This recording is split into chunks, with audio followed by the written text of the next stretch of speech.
Hi, I'm Paige Perez de Almeida, and I'm here at Interop Las Vegas 2013, and I'm here with Conrad Menezes. He just finished his keynote with Bethany Mayer from HP.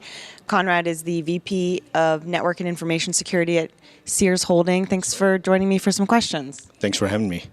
So the first thing I wanted to ask you was around actually something that Bethany said during her keynote. She said that the data center, in terms of how we manage, deploy, and architect it, hasn't actually changed in 20 years. Do you agree with that? Yes, it's very true. I mean, if you look at data centers, traditionally, everything in data centers has been done on a box-by-box basis, which means that whether it's a switch, whether it's a router, or whether it's a server. And even though I think, in recent years we've seen instances of private cloud and public cloud be played out, it still has to reside on resident infrastructure. And so the management of that infrastructure has been, for the most part, on a box-by-box basis. So what she's saying is absolutely true. There is not a pervasive whole single-pane view of configuration management. When I say management, it's not just monitoring aspects, it's also the configuration aspects of it, it's the provisioning aspects of it that really need a level of automation that hasn't been seen in years. And during your keynote, you talked a little bit about, prior to partnering with HP, the business was asking you to support 250,000 transactions per second. So you're facing intense data center network saturation.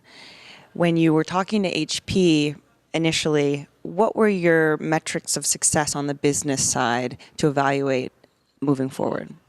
Sure. For starters, it was at the highest point, it was how do we achieve a low total cost of ownership, not just from a capital acquisition standpoint, but more from an operational aspect. I think many people forget the operational aspect of how do you maintain, support, and engineer the environment over a period of time beyond just day one or day two support, which means that you've got to objectively look at it from a 3-year to a 5-year horizon to say, how much am I going to expend in terms of the carrying and feeding for that set of infrastructure in terms of software maintenance and hardware maintenance? That's one.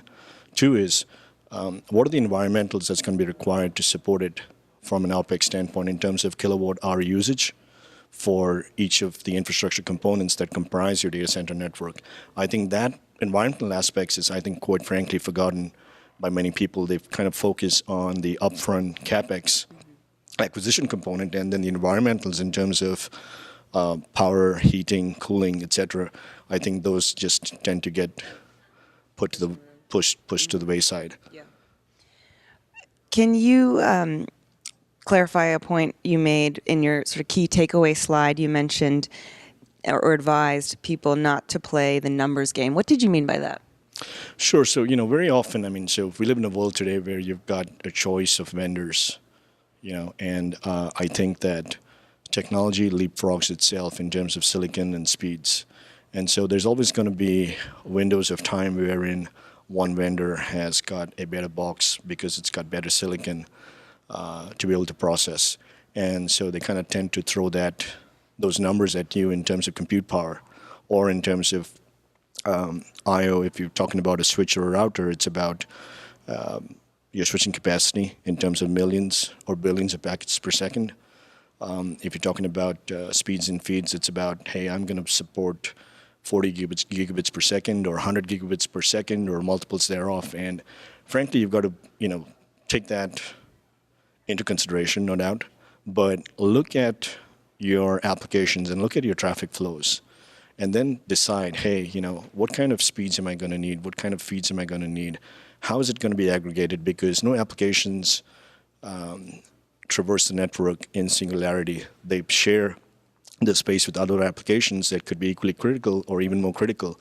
And so, I think you've got to sit down and basically do your homework to say, what are the numbers that I need? What is the compute fabric that I'm going to need based on the current set of conditions that I'm faced with? But more importantly, create a trajectory forward for about 3 years or 5 years to say, how can this network scale 3 years from now or 5 years from now? And that was an important criteria when we selected HP, was, hey, what's the longevity of this switching fabric? What's the futures of this fabric?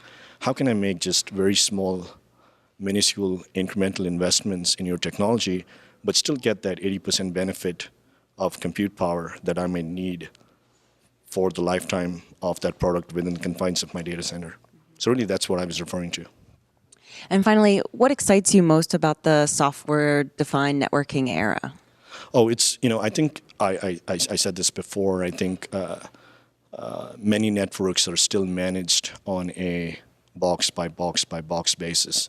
And so if you take data centers of today that have to support thousands of virtual modules in terms of physical host, the hosts themselves are in the thousands. And so as that scales and connects back into the network fabric, it becomes very difficult to provision, configure, and manage your networked data-centric devices, be it switches or routers. So SDN truly, I think, decouples your control and data plane, makes that available across your entire set of switching infrastructures.